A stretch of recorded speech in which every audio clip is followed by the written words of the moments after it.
last question? Ano ang full name ko? Wala naman yun sa lesson Siyempre, dapat alam niyo yung pangalan ko. Dami namang alam nito. Di ko maalala full name niya. Perfect na sana ako eh.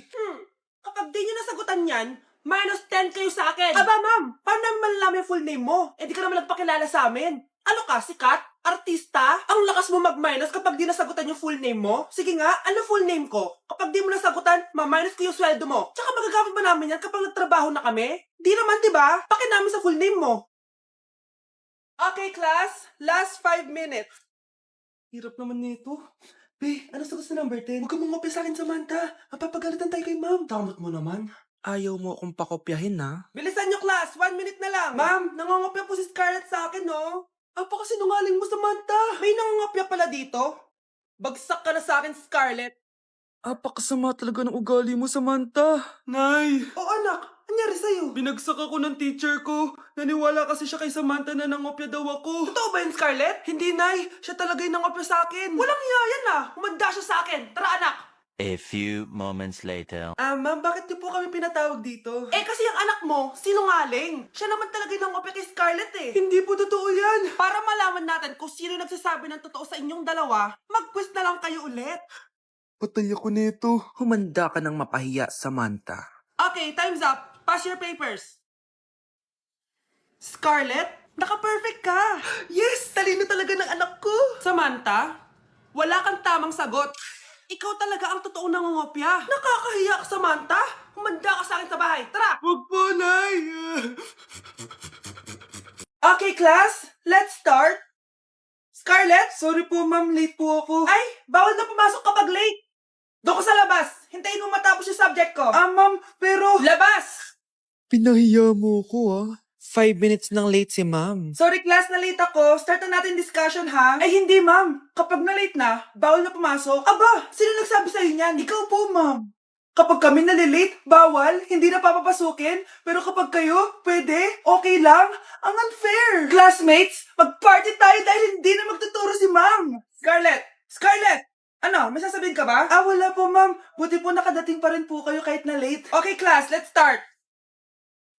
At dahil maraming hindi nakasagot ng full name ko, iibahin ko yung mga tanong. Salamat naman. Number 1, 2 plus 2. Yes, may tamang sagot na ako. Number 2, what is the powerhouse of the cell? Ang dali naman. Makaka-perfect ako. Number 3, ano yung pangalan ng crush ko nung elementary pa ako?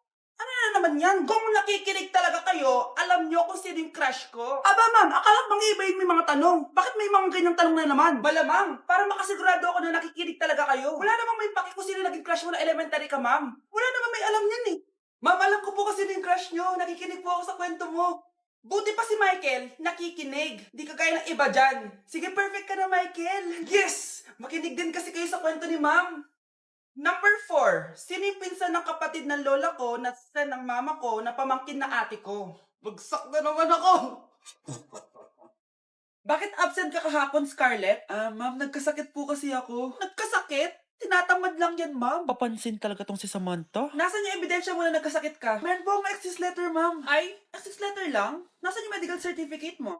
Medical certificate, ma'am? Hindi naman po pumunta ng doktor. Oh, paano ko malalaman na totoong nagkasakit ka? Ito po, ma'am, yung chat namin ng nanay ko.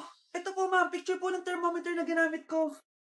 Sus, kinuha mo lang yun sa internet eh. Papansin ka? Kulang sa pansin eh. Ay, hindi ko tatanggapin yan, be. Hindi kita i-excuse. Dapat medical certificate yung ibigay mo sa akin. Aba, ma'am, kailangan kapag nagkakasakit, may medical certificate agad? Paano kung masakit lang yung katawan? Paano kung masakit lang yung puson? Kailangan mo ba agad ng doktor? Hindi kami mayaman, ma'am. Ang makakasagot nito may plus point sa akin. What is 2 times 2? Ma'am ako, ma'am. Wala bang gustong sumagot? Ma'am, alam ko po yung sagot. Times 2. Ma'am. Okay, Samantha. 2 times 2 is 4. Very good. May plus 5 ka sa akin. Ang daya naman. Kanina pa ako nagtataas ng kamay. Ma'am, pwede pa po ba ako mag-take ng quiz? Absent kasi ako kahapon eh. Ay, hindi na. Absent pa more. Tatamad-tamad ka kasi mag-aral. Nagkasakit po kasi ako, ma'am. Oh, anong gagawin ko?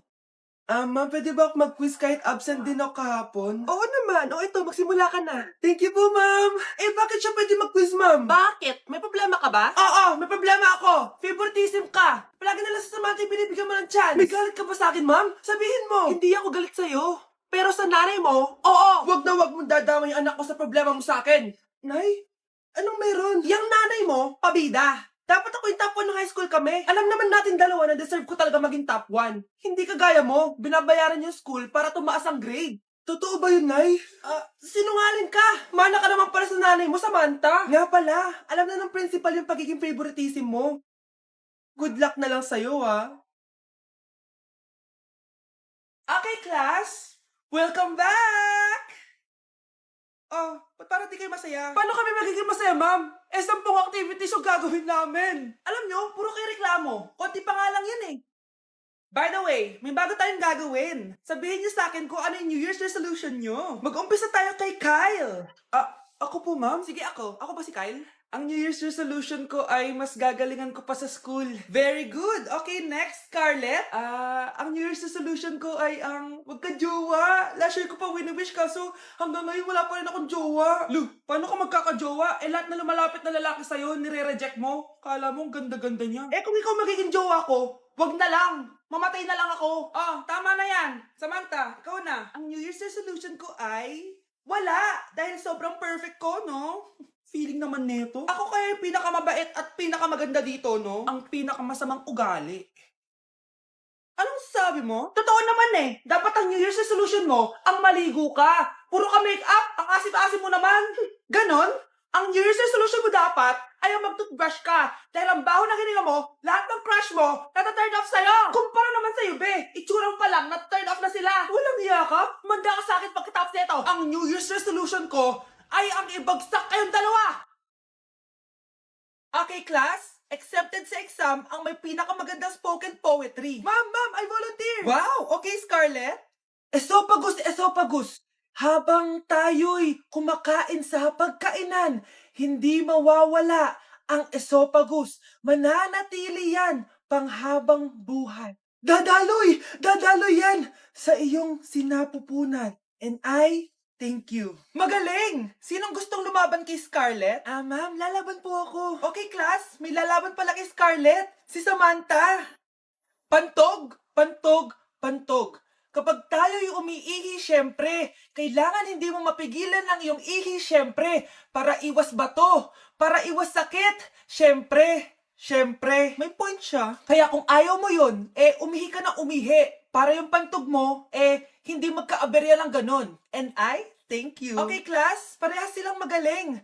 Kaso, isa lang ang mananalo. Sana ako yung manalo para perfect na ako sa exam. Sigurado namang ako yung mananalo dyan. Galing ko kaya. Ang nanalo ay si... Ako po, ma'am. Lalaban ako. Sige, Michael. Putok. Nangangamoy putok na dito. Matuto rin kayong maligo. Good morning, class. Na-like ng kifi ko. Na-like ng deck ko. Aba, grabe na tong mga to. Ganyan na ba yung mga natututunan nyo ngayon? Sabi ko na nga ba walang magandang dulot yung TikTok na yan. Uso kasi to, ma'am. May bago na nga eh. Hay naku, Samantha, tigilan mo ako. Ano namang bago yan? Eto po, ma'am, tuturuan ko kayo. Anong pinang-like mo, Samantha? Yung esophagus ko po, ma'am. Esophagus? Grabe yung talent nyo, ha? Ikaw naman, ma'am. Try mo din. Sige. Ma'am, mali po kayo. Ma'am, sumobra po kayo. Hindi na po esophagus yan. Bitukan na po yan. Number 10. Last question na to, class, ha? 10 points to. Sana madali lang itanong ni ma'am. Mukhang mapaperfect ko to, Ano? Ang full name ni Jose Rizal. Full name? Akala ko full name niya na yun. Dinuro ba yan ni ma'am? Kung nakikinig talaga kayo sa discussion natin, alam nyo kung anong full name niya. Alam ko lang yung full name ng crush ko. Ano ba kasi yung full name niya? So wala palang nakikinig sa akin, ha?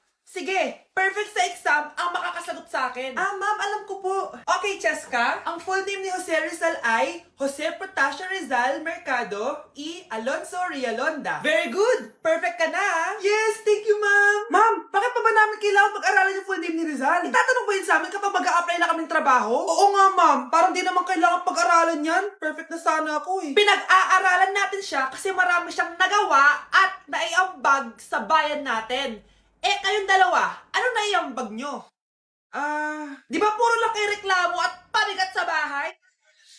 Sabi ko nga po, ma'am, Hello po, ma'am. Ang ganda naman po ng bahay niyo. Sino yan, Nay?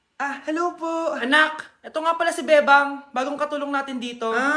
Siguraduhin mo lang na magaling ka, ha? Dahil ayoko sa lahat, yung tatanga-tanga. Opo, ma'am. Aayusin ko po yung trabaho ko. Sige na, mag-umpisa ka na maglinis. Sige po.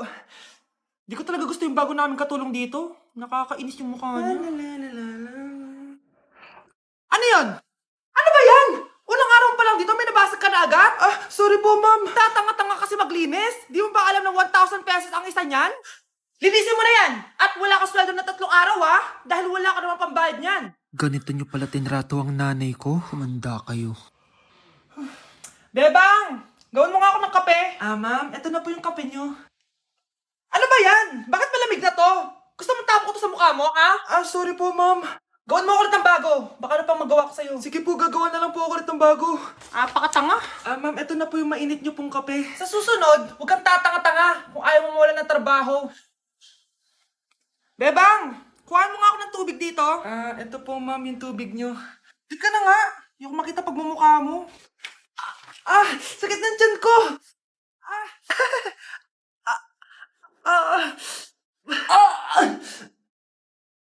Anak! Lumabas ka muna dyan! Gusto mo nang mainit, ha? Tignan ko na lang kung hindi kumulo yung tiyan nyo dito. Ma'am, ito na po yung mainit nyo pong kape. Ito po, ma'am, yung tubig nyo. Hindi ko kayo mapapatawad sa ginawa nyo sa nanay ko. Nag-uumpisa pa lang ako sa paghihiganti ko sa inyo. Nay, kasama ko si Cheska, yung best friend ko. Ang ganda naman yung best friend mo, anak. Kumain na kayo dito. Ay, hindi na, Nay. Busog pa kami, di ba? Opo, tita. Sige. Pasok na kami sa kwarto na, Tara na. Tagal na natin di nagkita, bes. Oo nga pero syempre, best friend pa din tayo. Basta, walang iwanan Oo naman, walang iwanan. Hanggang sa kabilang buhay pa yan. Lucia, bata pa tayo. Matagal pa yan. Manood na nga tayo. Sige, kunin ko lang ang mga chichirya natin. Mare! Mars, ang ginagawa mo dito? Nandiyan ba si Scarlett? Bakit, Mars? Si Jessica kasi, yung best friend niya, nasagasaan daw kagabi. Ha? Kasama pala ni Scarlett kanina si Jessica. Oo nga. Manonood nga kami ngayon ng movie sa kwarto Scarlett, maniwala ka. Nakalamay na siya ngayon. Di magandang biro yan, tita, ha? Sige na, Nay, pasok na ako. Eto, picture ng lamay niya. Ayaw niyo pa maniwala, ha? Jessica? Saan nagpunta yun? Patawag. Scarlett, for sure alam mo na yung nangyari kay Jessica. Pupunta ka ba sa lamay niya ngayon? Ano pong sabi niyo, tita? Scarlett! Scarlett, lumabas ka dyan! Hi, Scarlett. Tara, nood na tayo ng movie. Jessica? Di ba walang iwanan? Sumama ka na sa akin. ko, nilapitan ko, hanggang sa may diwata na pagdinit ko, nalasing. Disturb. Di ako yun, Wala na nga akong kapartner. Mambabato pa kayo. Hi. Ako, pwede mo ako maging partner. Tony? Totoo ba to? Matagal ko na siyang crush. Tumabi ka nga sa banta. Panira ka sa view. Hi, Jessica.